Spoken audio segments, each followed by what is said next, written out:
Hi everyone and welcome back to this tutorial series. In this video we would be learning about how you can swap between different data types. So let me first create a variable which I would call number, and this variable would be a string, but it would have a value like 12.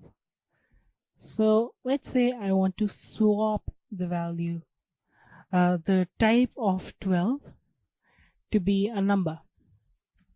So what I can do is I can say number is equal to, and this way I can reassign the value.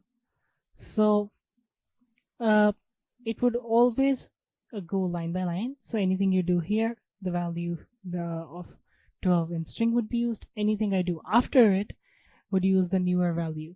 So I'm just going to assign the new value. So it says number is equal to number.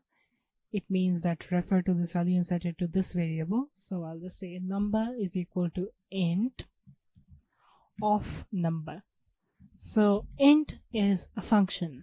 Int is a function in Python which is used to convert between different data types. So what it's doing is it is taking the number as an argument, and it would return the value of this variable in the form of an integer rather than that of a string.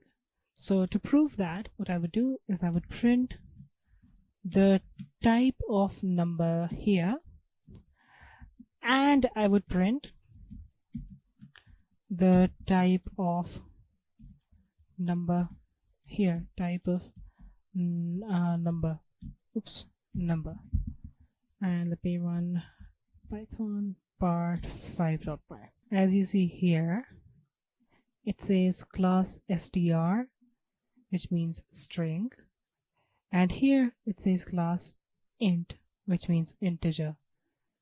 So it changed the type from a string to an integer.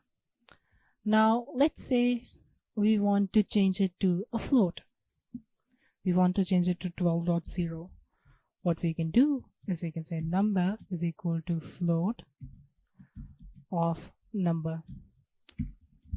So type of number, and with a comma I can print out multiple values. So I'll just also print out number. So I'm printing both of them. So here it was string, then it was int, then it was float, and the value it had was 12.0. So that is how you swap between different data types. Thank you so much for watching this video, and goodbye.